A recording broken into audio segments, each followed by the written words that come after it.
안녕하세요. 미래를 만드는 여성들을 위한 소셜클럽, 미소클럽, 협동조합 편의 강의 진행을 맡은 김영애입니다. 오늘 강의를 진행하실 윤모린 선생님을 소개하도록 할게요. 네, 안녕하세요. 협동조합을 쉽게 설명해 드릴 윤모린입니다.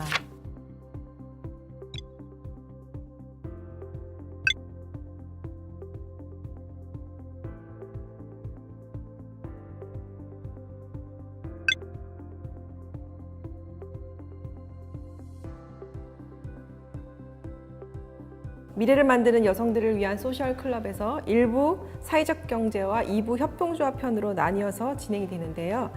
협동조합만 따로 떼어서 강의로 진행한다는 것은 아마 협동조합 부분이 굉장히 중요하다는 그런 뜻일 것 같은데요. 윤모린 선생님은 어떻게 생각하세요? 예, 사회적 경제의 꽃이 협동조합이라는 평가가 많습니다.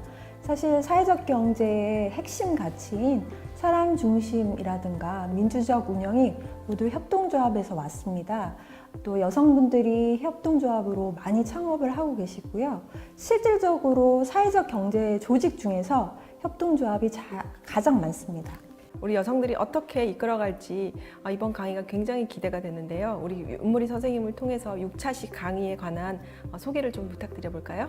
네, 협동조합이 혼자가 아니라 여러 명이 같이 만들다 보니까 절차가 조금 복잡합니다. 그래서 협동조합을 어떻게 만드는지, 역사는 어떻게 되는지 창업의 전반적인 스텝을 자세히 말씀드리겠습니다. 일반적으로 협동조합의 개념과 창업 전반을 다루는 강의는 굉장히 많은데요. 우리 미소클럽의 차별점은 어떤 것이 있을까요? 예, 미래를 만드는 여성들을 위한 소셜클럽이라는 이름처럼 6개의 강의 모두 여성 강사분들을 모셨습니다. 모든 강사님들이 직접 협동조합을 만들고 또 경영을 해보셨어요. 그래서 창업 현장에서 부딪히면서 이렇게 느끼셨던 여러 가지 운영 노하우들을 모아서 꿀팁을 전해드리겠습니다. 협동조합을 사회적 경제의 꽃이라고 하는데 어느 한편에서는 협동조합 어렵다, 더디다 이런 말들도 나오는데요. 그건 왜 그런 걸까요? 협동조합이 사회적 경제의 꽃인데 아직도 많이 어렵다는 분들이 많으십니다. 협동조합이 예전에는 만들기가 되게 어려웠어요. 그런데 지금은 협동조합 기본법이 만들어져서 쉽게 협동조합으로 창업하실 수도 있고요. 그래서 지금 기본법이 만들어진 지 약 8년 정도 됐는데 2만 개의 협동조합이 만들어졌습니다. 그래서 많이들 협동조합으로 창업을 하고 계십니다. 그렇게 많이 증가한 이유는 2012년에 협동조합 기본법이 제정되면서 그렇게 된 것 같은데요. 협동조합 기본법에는 어떤 내용을 담고 있나요?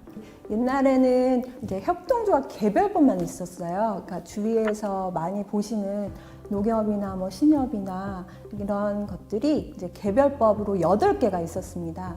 근데 이런 개별법은 조합원도 막 몇백 명 이상 있어야 되고 자본금도 몇 억이 있어야 되는 거예요. 그래서 예를 들어서 생협이라고 해서 생활소비자협동조합은 조합원이 300명 이상, 출자금도 3천만 원 이상 이렇게 있었는데요.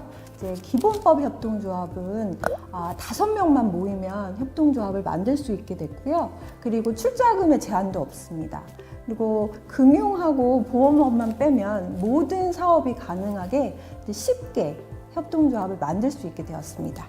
근데 제가 보니까 협동조합의 종류가 여러 종류가 있던데 그 협동조합의 종류에 대해서 좀 설명해 주실 수 있으실까요?